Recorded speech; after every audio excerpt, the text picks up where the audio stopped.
রামিসা দর্শন এবং হত্যার বিষয়ে। তারপরেও যেহেতু আপনারা প্রশ্নটা তুলেছেন, আমাদের বক্তব্য হলো স্বরাষ্ট্র মন্ত্রণালয়ের করণীয় কিছু অপরাধ আছে, সেটা অপরাধ কমানোর জন্য প্রোঅ্যাক্টিভ কাজ করি আমরা। যেমন মাদক বিরোধী অভিযান চলছে, চাঁদাবাজি সন্ত্রাসী বিরোধী অভিযান চলছে, এটা হচ্ছে অনেকটা প্রোঅ্যাক্টিভ, যাতে এই অপরাধগুলো কম হয়। কিন্তু এই জাতীয় অপরাধগুলো, ধর্ষণ, হত্যা, এগুলো হচ্ছে সংঘটিত হওয়ার পরে পুলিশের যে অ্যাক্টিভিটিস, করণীয়, সে বিষয়ে আমি বলতে পারি। আমরা দায়িত্বে আসার পর এই পর্যন্ত যতগুলো হেনিয়াস ক্রাইম এই জাতীয় হয়েছে, আপনারা কি কেউ একটা ক্রাইমের ক্ষেত্রে বলতে পারবেন যে পুলিশ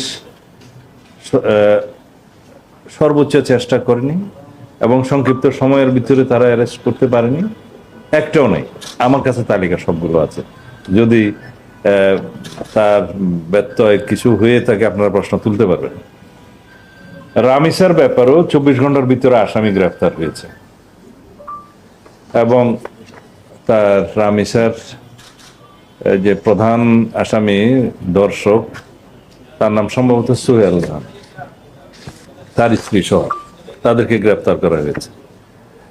164 স্টেটমেন্ট দিয়েছে, জবানবন্দি দিয়েছে মূল আসামি।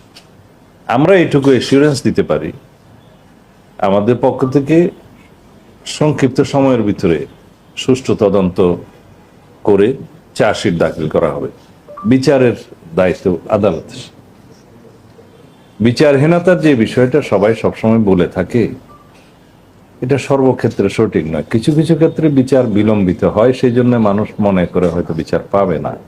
কিন্তু এই জাতীয় ক্রাইমগুলো আমি ইন্টারিম গভর্নমেন্টের সময়ও দেখেছি, আমি তাদেরকে কৃতিত্ব দিতে চাই। সেই সময়েও এই জাতীয় কয়েকটা ঘটনা হলে হেনিয়াস ক্রাইমের সংক্ষিপ্ত সময়ের ভিতরে আইনি ব্যবস্থা, বিচারিক ব্যবস্থা তারা গ্রহণ করেছে। এই ক্ষেত্রেও আমি এইটুকু এসিউরেন্স দিতে পারি যে সম্ভাব্য সংক্ষিপ্ত সময়ের ভিতরে একটা দৃষ্টান্তমূলক বিচার সম্পন্ন হবে। সাজার কথা তো আমি বলতে পারবো না।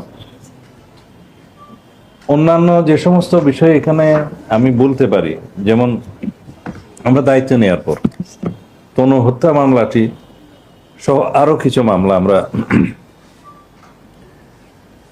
লিস্টেড করেছি, যেগুলো অনেকটা দীর্ঘদিন যাবৎ বিচারিক প্রক্রিয়ার মধ্যে আনতে সক্ষম হয় নাই।